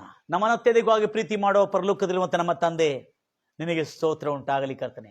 ಯಾರ್ಯಾರು ಈ ಒಂದು ನಂಬಿಕೆಯನ್ನು ದೃಢಪಡಿಸತಕ್ಕಂಥ, ನಂಬಿಕೆಯನ್ನು ಬಲಪಡಿಸತಕ್ಕಂಥ ಸ್ವಾರ್ಥೆಯನ್ನು ಕೇಳಿದರೆ ಕರ್ತನೆ, ಗುಣವಾಗಲಾರದಂಥ ರೋಗವನ್ನು ಯೇಸು ಕ್ರಿಸ್ತನನ್ನು ಪ್ರಾರ್ಥನೆ ಮಾಡೋದ್ರ ಮೂಲಕವಾಗಿ ಸರ್ವಶಕ್ತನಾದ ಯೇಸು ಗುಣವಾಗಲಾರದಂಥ ಫಿತ್ಸುಲ್ಲಾ ರೋಗವನ್ನು ಗುಣಪಡಿಸಿರುವ ಆ ಮಗುವನ್ನು ಗುಣಪಡಿಸಿದ್ದು ಮಾತ್ರವಲ್ಲದೆ ಆ ಮಗು ಈಗ ಶಾಲೆಯಲ್ಲಿ, ಪಂದ್ಯಾಟಗಳಲ್ಲಿ, ಪಯೋಪೋಟಿಗಳಲ್ಲಿ ಮತ್ತು ಸ್ಪರ್ಧೆಗಳಲ್ಲಿ ಹೆಚ್ಚಿನ ಅಗ್ರಸ್ಥಾನವನ್ನು ಪಡೆದುಕೊಂಡು, ಪ್ರಥಮ ಸ್ಥಾನ, ದ್ವಿತೀಯ ಸ್ಥಾನ ಪಡೆದುಕೊಂಡು ತಂದೆ ತಾಯಿಗಳಿಗೆ ಕೀರ್ತಿಯಾಗಿ ದೇವರಿಗೆ ಮಹಿಮಾರ್ಥಕವಾಗಿ ಉಪಯೋಗ ಪಡ್ತಂತೆ ರಾಜ. ಇವತ್ತು ನನ್ನನ್ನು ಕೇಳ್ತಿರ್ತಕ್ಕಂಥ ಎಲ್ಲ ನನ್ನ ಪ್ರಿಯ ಸಹೋದರಿ ಸಹೋದರರ ಕುಟುಂಬದಲ್ಲಿ ಯಾರಾದರೆ ಇಂಥ ಒಂದು ವ್ಯಾಧಿಗಳಿಂದ, ವಿಧವಾದಂಥ ವ್ಯಾಧಿಗಳಿಂದ ಪೀಡಿಸಲ್ಪಡ್ತಾ ಇದ್ದಾರೆ, యేసయ్య ಯಾರು ಇವತ್ತು ನಿನ್ನನ್ನು ಒಡೆಯನೆಂದು ಒಪ್ಪಿಕೊಂಡಿದ್ದಾರೆ ಅವರ ಜೀವನದಲ್ಲಿ ಆ ರೋಗದಿಂದ ರಕ್ಷಿಸು యేసయ్య. ಯಾರ್ಯಾರು యేసయ్య ಇವತ್ತು ನಿನ್ನನ್ನು ಒಡೆಯನೆಂಬುದಾಗಿ ನಂಬಿದ್ದಾರೆ, ಅವ್ರ ಹೃದಯದಲ್ಲಿ ಹೌದು ಯೇಸು ನನ್ನ ಶಾಪಗಳಿಗಾಗಿ, ನನ್ನ ರೋಗಗಳಿಗಾಗಿ, ನನ್ನ ವ್ಯಾಧಿಗಳಿಗಾಗಿ ನನ್ನ ಶಿಕ್ಷೆಯನ್ನು ಯೇಸು ಸಿಲುವೆ ಮೇಲೆ ಹೊತ್ತಿದ್ದಾನೆ ಎಂಬುದಾಗಿ ಯಾರ್ಯಾರು ತನ್ನ ಹೃದಯದಲ್ಲಿ ನಂಬಿದ್ದಾರೆ ಅವರಿಗೆ ನೀತಿ ದೊರಕಲಿ ಎಂಬುದಾಗಿ ಹಾರೈಸುತ್ತಾ ಇದ್ದೇನೆ ಕರ್ತನೆ. ರಾಜ ನಿನಗೆ ಸ್ತೋತ್ರ ಉಂಟಾಗಲಿ ಕರ್ತನೆ. ತನ್ನ ಮಕ್ಕಳನ್ನ ಸೆರೆಮನೆಯಿಂದ ಬಿಡುಗಡೆ ಆಗಬೇಕೆಂಬುದಾಗಿ ಪ್ರಾರ್ಥನೆ ಮಾಡ್ತಿರೋರು, ಕೋರ್ಟ್ ಕೇಸ್ಗಳಿಂದ ಬಿಡುಗಡೆ ಆಗಬೇಕೆಂಬುದಾಗಿ ಪ್ರಾರ್ಥನೆ ಮಾಡ್ತಿರೋರಿಗೆ ಇವತ್ತು ಬಿಡುಗಡೆ ಉಂಟಾಗಲಿ ಕರ್ತನೆ. ಮಕ್ಕಳಿಂದ ಮಕ್ಕಳು ಕೆಟ್ಟ ಚಟಗಳಿಗೆ ದಾಸರಾಗಿ ಅದರಿಂದ ಬಿಡುಗಡೆ ಆಗ್ತಾ ಇರ್ತಕ್ಕಂಥ ಮಕ್ಕಳಿನ ವಿಷಯದಲ್ಲಿ ತಂದೆ ತಾಯಿಗಳು ಎಷ್ಟೋ ದಿಗಿಲು ಪಡ್ತಾ ಇದ್ದಾರೆ ಕರ್ತನೆ. ರಾಜ ಅಂತ ತಂದೆ ತಾಯಿಗಳಿಗೆ, ಅವರ ಮಕ್ಕಳಿಗೆ ಯೇಸು ಕ್ರಿಸ್ತು ನಾಮದಲ್ಲಿ ಬಿಡುಗಡೆ ಉಂಟಾಗಲಿ ಎಂಬುದಾಗಿ ಹಾರೈಸುತ್ತಾ ಇದ್ದೇನೆ ಕರ್ತನೆ. ಕೃಪಾ ಕನಿಕರನ ಉಳಿದರೆ ಯೇಸು ನಾಮದಲ್ಲಿ ಕರ್ತನೆ, ಯಾರ್ಯಾರು ಕರ್ತನೆ ಕುಟುಂಬದಲ್ಲಿ ತಾವು ಕೂಡ ಹೌದು ನನಗೆ ಈ ಕೆಟ್ಟ ಚಟದಿಂದ, ಈ ಮಾಯಾ ಲೋಕದಿಂದ, ಈ ಮೋಸದ ಲೋಕದಿಂದ ಬಿಡುಗಡೆ ಆಗಬೇಕೆಂಬುದಾಗಿ ಯಾರ್ಯಾರು ಕಳಕಳಿಂದ ಎದುರು ನೋಡ್ತಾ ಇದ್ದಾರೆ ಕರ್ತನೆ, ಏಸಯ್ಯ ಯಾರ್ಯಾರು ನಿನ್ನನ್ನು ಕೂಗುತ್ತಾ ಇದ್ರೆ, ಮೊರೆ ಇಡ್ತಾ ಇದ್ರೆ ಅವರೆಲ್ಲರಿಗೆ ಬಿಡುಗಡೆ ಉಂಟಾಗಲಿ ಕರ್ತನೆ. ಆ ಮಾಯಾಲೋಕದಿಂದ, ಆ ಪಾಪ ಲೋಕದಿಂದ, ಆ ಶಾಪ ಲೋಕದಿಂದ ಅವರೆಲ್ಲರಿಗೆ ಬಿಡುಗಡೆ ಉಂಟಾಗಲಿ ಎಂಬುದಾಗಿ ಹಾರೈಸ್ತಾ, ಬಿಡುಗಡೆ ಉಂಟಾಗಲಿ ಎಂಬುದಾಗಿ ಘೋಷಣೆ ಮಾಡ್ತಾ ಇದ್ದಾನೆ ರಾಜ. ಏಸಯ್ಯ ನಿನ್ನ ಬಿಡುಗಡೆ ಅವರಿಗೆ ಉಂಟಾಗಿದ್ದಕ್ಕಾಗಿ ನಿನಗೆ ಸ್ತೋತ್ರ. ನಿನ್ನ ಬಿಡುಗಡೆ ಅವರ ಜೀವನದಲ್ಲಿ ಶಾಂತಿ ಸಮಾಧಾನ ತಂದಿದ್ದಕ್ಕಾಗಿ ನಿನಗೆ ಸ್ತೋತ್ರ. ಇನ್ನು ಮುಂದೆ ಕರ್ತನೆ ಏಸಯ್ಯ ನೀನವರಿಗೆ ಒಡೆಯನಾಗಿ, ನೀನವರಿಗೆ ಯಜಮಾನನಾಗಿ, ನೀನವರಿಗೆ ಪಾಲಕನಾಗಿ, ಪೋಷಕನಾಗಿ, ರಕ್ಷಕನಾಗಿ ಇದ್ದೀ ಎಂಬುದಾಗಿ ಅವರು ತಿಳಿಯುವಂತೆ, ಅರಿಯುವಂತೆ ರಾಜ ಅವರ ಜೀವನದಲ್ಲಿ ಕ್ರಿಯೆಗಳು ಆರಂಭವಾಗಲಿ ಎಂಬುದಾಗಿ ಹಾರೈಸ್ತಾ ಇದ್ದೇನೆ ಕರ್ತನೆ, ಹಾರೈಸುತ್ತಾ ಇದ್ದೇನೆ ರಾಜ. ಶುಭವಾಗಲಿ ಕರ್ತನೆ. ಕೃಪಾ ಕನಿಕರನ ಉಳ್ಳದೇವರೇ, ಯಾರ್ಯಾರು ನನ್ನನ್ನು ಕೇಳುತ್ತಾ ಇದ್ದಾರೆ ಕರ್ತನೆ, ಕೇಳುತ್ತಿರ್ತಕ್ಕಂಥ ಎಲ್ಲ ಗ್ರಾಮೀಣ ಸುವಾರ್ಥಿಕರು, ಪ್ರಾಮಾಣಿಕವಾಗಿ ಸೇವೆ ಮಾಡತಕ್ಕಂಥವ್ರು, ಲೋಕದಲ್ಲಿರುವ ಸಕಲ ಪರಿಶುದ್ಧರಿಗೆ ಶುಭವಾಗಲಿ, ಮೇಲಾಗಲಿ ಕರ್ತನೆ. ರಾಜ ನಾವೆಲ್ಲರೂ ಇನ್ನೂ ಪ್ರಾಮಾಣಿಕವಾಗಿ ಕರ್ತನ ಮಾಡಿರುವ ಉಪಕಾರಗಳನ್ನು, ಅನೇಕ ಜನರಿಗೆ ದೇವರು ಮಾಡಿರ್ತಕ್ಕಂಥ ಉಪಕಾರಗಳನ್ನು, ಸೂಚಕಗಳನ್ನು, ಮಹತ್ವ ಕಾರ್ಯಗಳನ್ನು ಅನೇಕ ಜನರಿಗೆ ಸಾರೋದ್ರ ಮೂಲಕವಾಗಿ ಅನೇಕ ಜನರು ಯೇಸುವಿನಿಂದ ಉಂಟಾಗತಕ್ಕಂಥ ಸುಖವು, ಯೇಸುವಿನಿಂದ ಉಂಟಾಗತಕ್ಕಂಥ ರಕ್ಷಣೆಯು, ಯೇಸುವಿನಿಂದ ಉಂಟಾಗತಕ್ಕಂಥ ಕ್ಷೇಮವು, ಯೇಸುವಿನಿಂದ ಉಂಟಾಗತಕ್ಕಂಥ ಆನಂದ ಜೀವನವು ಅವರೆಲ್ಲರಿಗೆ ಪ್ರಾಪ್ತವಾಗಲಿ ಎಂಬುದಾಗಿ ಹಾರೈಸುತ್ತಕ್ಕಂಥನೆ. ಶುಭವೂ ಕ್ಷೇಮವು, ಸಮೃದ್ಧಿಯೂ ಅಭಿವೃದ್ಧಿಯು, ಆರೋಗ್ಯವು ಕರ್ತನೆ, ನೆಮ್ಮದಿ ವಿಶ್ರಾಂತಿಯು ಅವರಿಗೂ ಅವರ ಕುಟುಂಬಕ್ಕೆ ಉಂಟಾಗಲಿ. ಕೊನೆಗೆ ನಿನ್ನ ರಕ್ಷಣೆಯು ಶಾಪದಿಂದ, ಪಾಪದಿಂದ, ರೋಗದಿಂದ, ವ್ಯಾಧಿಗಳಿಂದ, ನಿತ್ಯ ನರಕದಿಂದ ರಕ್ಷಣೆಯು ಅವರೆಲ್ಲರಿಗೆ ಉಂಟಾಗಲಿ. ಯಾಕಂದ್ರೆ ಏಸಯ್ಯ ಅವರೆಲ್ಲರೂ ಇವತ್ತು ಯೇಸುವನ್ನು ತನ್ನ ಒಡೆಯನಾಗಿ, ತನ್ನ ರಕ್ಷಕನಾಗಿ, ತನ್ನ ಪಾಲಕನಾಗಿ, ತನ್ನ ಪೋಷಕನಾಗಿ ಹೃದಯದಲ್ಲಿ ನಂಬಿ ಬಾಯಿಂದ ಒಪ್ಪಿಕೊಳ್ತಾ ಇದ್ದಾರೆ. ಅವರೆಲ್ಲರಿಗೆ ಇವತ್ತು ರಕ್ಷಣೆ ಉಂಟಾಗಲಿ ಎಂಬುದಾಗಿ ಹಾರಿಸ್ತಾ ಕರ್ತನೆ, ಅವರ ಕುಟುಂಬಗಳಿಗೆ ನಿತ್ಯ ಜೀವ ಉಂಟಾಗಲಿ ಎಂಬುದಾಗಿ ಹಾರಿಸ್ತಾ ಯೇಸು ಕ್ರಿಸ್ತ ನಾಮದಲ್ಲಿ ಪ್ರಾರ್ಥಿಸಿ ಬೇಡಿ ಹೊಂದಿದ್ದೇನೆ ತಂದೆ, ಆಮೇನ್. ಎಲ್ಲ ನನ್ನ ಪ್ರಿಯ ಸಹೋದರಿ ಸಹೋದರರೇ, ಎಷ್ಟೋ ಆಸಕ್ತಿಯಿಂದ ದೇವರ ವಾಕ್ಯವನ್ನು ಕೇಳಿದ್ರಿ. ನಿಶ್ಚಯವಾಗಿ ಇವತ್ತು ದೇವರು ನಿಮ್ಮ ಕಣ್ಣೀರನ್ನು ಒರೆಸುವ ದಿನ, ನಿನ್ನ ದುಃಖ ದಿನಗಳು ಸಮಾಪ್ತವಾಗಿದೆ. Praise the lord Jesus. ಬೇಡಿಕೊಳ್ಳಿರಿ. ಯಾರ್ಯಾರು ನನ್ನ ಜೊತೆಯಲ್ಲಿ ಏಸಯ್ಯ ನನ್ನ ಮಗನನ್ನು ಬಿಡಿಸು ಎಂಬುದಾಗಿ ಯಾರ್ಯಾರು ಕಳಕಳಿಯಿಂದ ಮೊರೆ ಇಟ್ಟಿದ್ರು, ಖಂಡಿತವಾಗಿ ನಿಮ್ಮ ಮೊರೆಯನ್ನು, ನಿಮ್ಮ ಪ್ರಾರ್ಥನೆ ಮನವಿಗಳನ್ನು ದೇವರು ಕೇಳಿ ಉತ್ತರಿಸುವನು. ಉತ್ತರಿಸಿ ನಿಮ್ಮ ಜೀವನದಲ್ಲಿ ಅದ್ಭುತ ಮಾಡಲಿ ಎಂಬುದಾಗಿ ಹಾರಿಸ್ತಾ, God bless you. God loves you.